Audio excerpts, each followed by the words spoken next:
Êtes-vous réveillé ce matin avec un poids sur le cœur? Avant même que vos pieds ne touchent le sol, sentez-vous déjà le fardeau de la journée qui vous attend? Peut-être est-ce le poids de factures qui s'accumulent, le silence pesant dans une relation brisée, un rapport médical posé sur la table de chevet, ou simplement ce sentiment accablant que la bataille que vous menez est sans fin. Vous regardez par la fenêtre, le monde continue sa course, mais vous vous sentez coincé dans une épreuve, un tunnel dont vous ne voyez pas la sortie. La question résonne dans votre esprit. Seigneur, où es-tu dans tout cela? Combien de temps encore devrais-je endurer?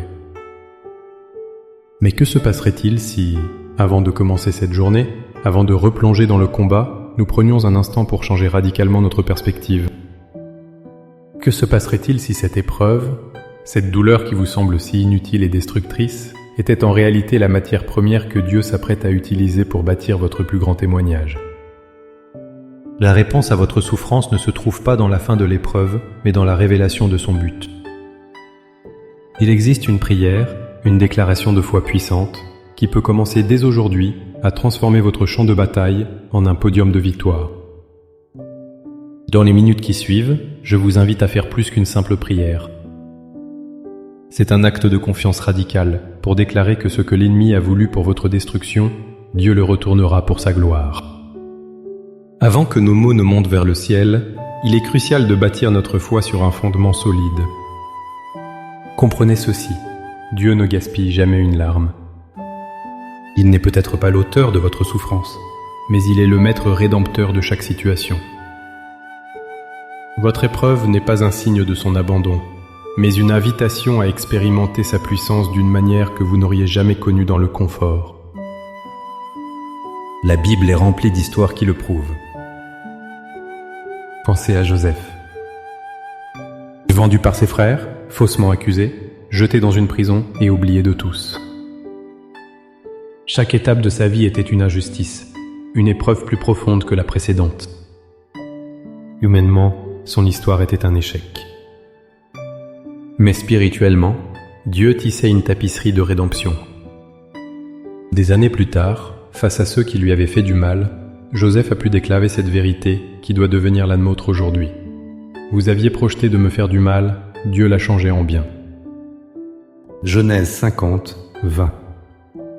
Votre épreuve n'est pas la fin de votre histoire, c'est un chapitre que Dieu utilisera. Le plus, l'apôtre Paul nous donne cette promesse extraordinaire dans Romains 8, 28. Nous savons, du reste, que toute chose concourt au bien de ceux qui aiment Dieu. Notez bien, il n'est pas dit que toutes choses sont bonnes. La maladie n'est pas bonne. La trahison n'est pas bonne. La perte n'est pas bonne. Mais la promesse est que Dieu, dans sa souveraineté infinie, est un artiste si grand qu'il peut prendre les morceaux brisés, les couleurs sombres et les fragments de nos vies, et les assembler pour créer une mosaïque de grâce et de gloire. Votre douleur a un but. Votre lutte a une signification. Ainsi, notre prière de ce matin n'est pas une supplication pour échapper à la réalité, mais une déclaration prophétique que Dieu est en train de transformer cette réalité même en un témoignage de sa fidélité. Maintenant, avec une foi ferme en cette promesse, élevons nos cœurs vers le Seigneur. Laissez ces paroles devenir les vôtres. Priez avec toute votre sincérité. Père céleste, Dieu tout-puissant, Créateur du ciel et de la terre, je me présente devant toi à l'aube de ce nouveau jour. Le soleil se lève, mais mon cœur ressent parfois le poids de la nuit qui persiste. Je viens devant toi non pas avec ma force car elle m'a fait défaut, mais avec mon fardeau, avec ma faiblesse, avec les questions qui tourmentent mon esprit. Je reconnais que tu es sur le trône, même quand ma vie semble être dans le chaos. Seigneur, je dépose consciemment à tes pieds le fardeau de cette épreuve. Je te remets mon anxiété concernant mon avenir, ma santé, mes finances, mes relations. Je renonce au besoin de tout comprendre, à la frustration de ne pas voir la fin du tunnel. J'abandonne ma colère, mon amertume, et surtout, la peur qui murmure que tu m'as oublié. Aujourd'hui, je choisis de me souvenir de ta bonté passée, et de m'accrocher à tes promesses pour mon avenir. Je refuse de laisser cette situation définir qui je suis, car mon identité est en Christ seul. Et maintenant, Père, par la foi, je change de langage. Je ne parlerai plus de ma défaite, mais je proclamerai ta victoire. Je proclame, selon ta parole dans le psaume 30, que tu changes mon deuil en allégresse et que tu me ceins de joie. Cette épreuve n'aura pas le dernier mot. La joie de l'Éternel est ma force. Je proclame, comme David dans le psaume 23, que même si je marche dans la vallée de l'ombre de la mort, je ne crains aucun mal, car tu es avec moi. Ta houlette et ton bâton me rassurent. Tu prépares une table devant moi, en face de mes adversaires. Je proclame, avec l'apôtre Paul dans 2 Corinthiens 4, que mes légères afflictions du moment présent produisent pour moi un poids éternel de gloire. Ouvre mes yeux, Seigneur, pour que je ne fixe pas mon regard sur ce qui est visible et passager, mais sur ce qui est invisible et éternel.